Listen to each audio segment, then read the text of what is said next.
కిషోర్ రెడ్డి గారు వారు అన్నట్లుగా ఇక్కడ మరొక విషయం చూస్తే మోస్ట్ క్యాపబుల్ అనే దాంట్లో నరేంద్ర మోదీ 59% అండ్ రాహుల్ గాంధీ 21% వచ్చింది.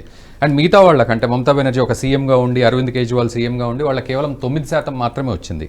సో రాహుల్ గాంధీ 21% అనేది అంటే కొంత నిజంగా ఎక్కువ సంఖ్యగా తీసుకోవాలా, ఎటువంటి ఎక్స్పీరియన్స్ లేని వ్యక్తిని అని అన్నట్టు తీసుకోవాలా, లేకపోతే నిజంగా ఎలా అర్థం చేసుకోవాలి 21 అనేది? 50% బీజేపీకి మద్దతు, 50%కి పైగా అన్నప్పుడు తప్పనిసరిగా 49% ఎటో ఒకటి వెళ్ళాలి కదండి. అవును.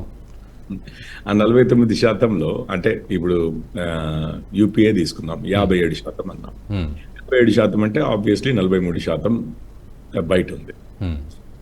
వ్యతిరేకిస్తున్న వారు ఎవరైతే ఉన్నారు, బీజేపీకి కాకుండా ఇతర పార్టీలకి ఓట్లు వేస్తున్నవారు, ఇప్పుడు వారిని సమర్థులు ఎవరు, నీతిమంతులు ఎవరు అని అడిగినా కానీ వచ్చి అందులో కొంతమంది ఏమైనా మోడీ గారికి ఆఫ్ కోర్స్ 57% సపోర్ట్ ఉన్న అది యూపీలో, మీకు దేశం వైడ్గా 73% మంది 73% మంది 73% మంది నీతిమంతుడు అనే చెప్తున్నారు.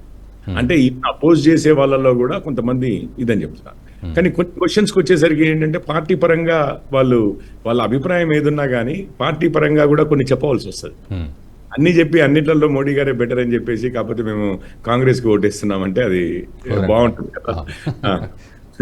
సో వారి పార్టీకి ఆ మాత్రం ఓట్లు ఉన్నప్పుడు ఆ మాత్రం ఓట్ల శాతము డైరెక్ట్గా అంటే అంత ఓట్ల శాతం వారికి యూపీలో కానీ ఇంకెక్కడ అక్కడ ఏమీ లేదు 20% అనేది.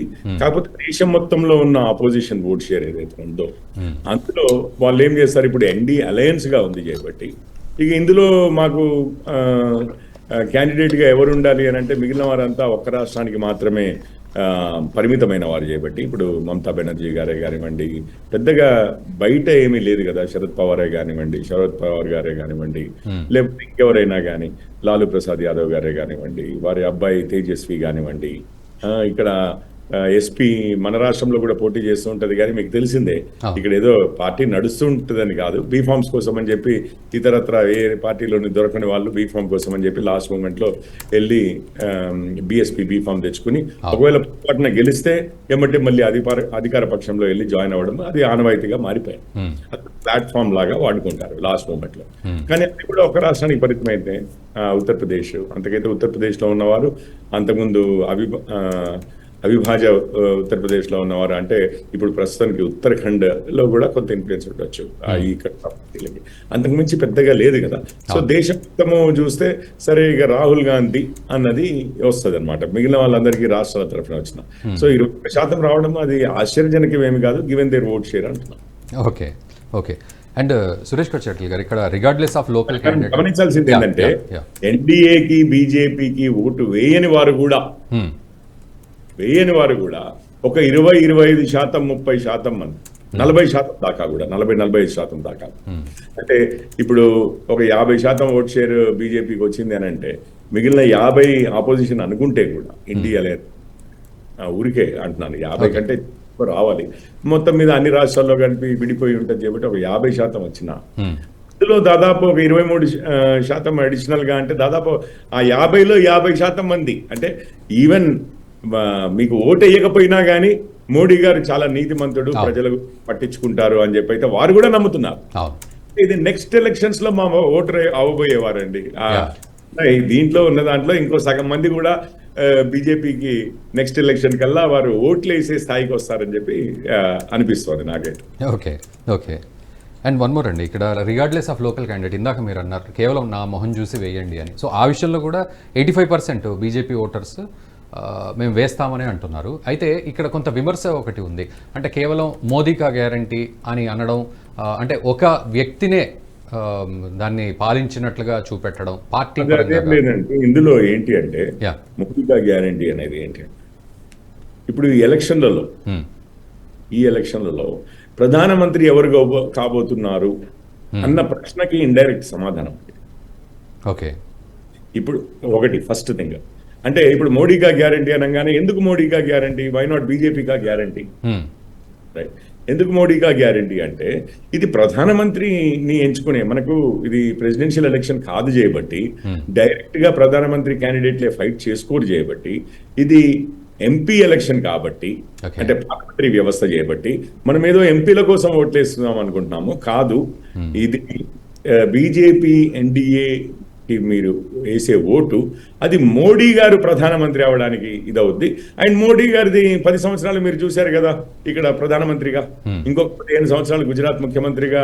ఈ దేశంలో ఇతరత్ర ప్రాంతాల్లో ఉన్న వారికి తెలియకపోయినా ఏం జరిగింది, గుజరాత్ లో 15 సంవత్సరాలు ఏం సాధించారనేది విస్తృతంగా తెలియకపోయినా 10 సంవత్సరాలు అయితే మన దేశ ప్రధానిగా చేశారు కదా.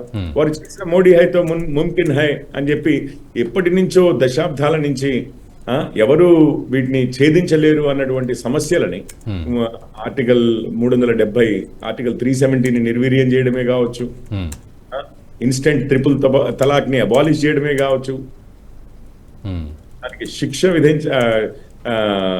విధించే విధంగా చట్టాలే తీసుకురావడమే కావచ్చు ఎవరైనా ప్రాక్టీస్ చేస్తే, ముస్లిం మహిళలకి భద్రత కల్పిస్తూ, రైట్. ఇవన్నీ ఏవి, అయోధ్య రామ మందిరమే కావచ్చు, ఇవన్నీ ఏవి ఎవరు సాధించగలరు. అంతెందుకు పాకిస్తాన్, ఎస్పెషల్లీ మనకు పాకిస్తాన్కి అణుబాంబులు ఇద్దరి దగ్గర ఉన్నాయని తేలిపోయిన తర్వాత వాళ్ళు మన మీద టెర్రరిస్ట్ అటాక్లు చేస్తూనే ఉంటారు.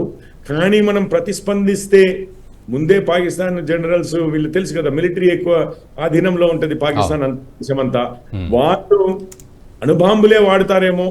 కాబట్టి వాళ్ళు మన దేశంలో ఎంత తీవ్రవాద చర్యలు చేసినా కూడా, ఎన్ని ప్రాణాలు బలిగొన్నా, ఎన్ని బాంబ్ బ్లాస్టులు చేసినా, ఎన్ని పట్టణాలని ధ్వంసం చేసినా మనము ఏమాత్రం అనకుండా కామ్గా ఉండాలి. లేకపోతే అణుయుద్ధానికే దిగుతారు. కాబట్టి పాకిస్తాన్ని మనం ఏమీ అనలేము అన్న పరిస్థితిలోకి వచ్చిన ఆలోచన విధానాన్ని తీసి సర్జికల్ స్ట్రైక్స్ చేసి, అట్లా కాదు మా మీద మీ గడ్డ నుంచి ఎటువంటి తీవ్రవాద చర్యలు జరిగినా గానీ ఇక్కడ మిమ్మల్ని మాత్రము వదిలిపెట్టేది లేదు, ఖబర్దార్ అని చెప్పారు కదా. ఇప్పుడు మొత్తం మీద సర్జికల్ అదే కదండి. ఏమైపోయింది, మొత్తం తీవ్రవాదం అంతా తగ్గిపోయింది. ఈ విదేశీ ప్రేరిత తీవ్రవాదం ఏదైతే ఉందో ఈరోజు జమ్మూ కాశ్మీరే చూస్తున్నాము, దానికి నిదర్శనం, రైట్. టూరిస్టుల సంఖ్యనే కోట్లలోకి చేరింది, రికార్డ్ బ్రేకింగ్ కోట్లలోకి చేరింది. అంతేకాదు ప్రధానమంత్రులు, మంత్రులు, ఎమ్మెల్యేలు, ఇట్లాంటి వాళ్ళు, కేంద్ర వీరు అడ్వైజర్లు, ఇట్లాంటి వారు వెళ్ళాలంటేనే ఒక 100 మంది పోలీసులతో, గన్మెన్ భారీ భద్రతతో వెళ్లాల్సిన పరిస్థితి, భారీ భద్రతతో వెళ్లాల్సి వచ్చేది. ఇప్పుడేముంది, టూరిస్టులే వెళ్తున్నారండి కోట్లాదిగా, దేశస్తులే కాదు విదేశీయులు కూడా వస్తున్నారు.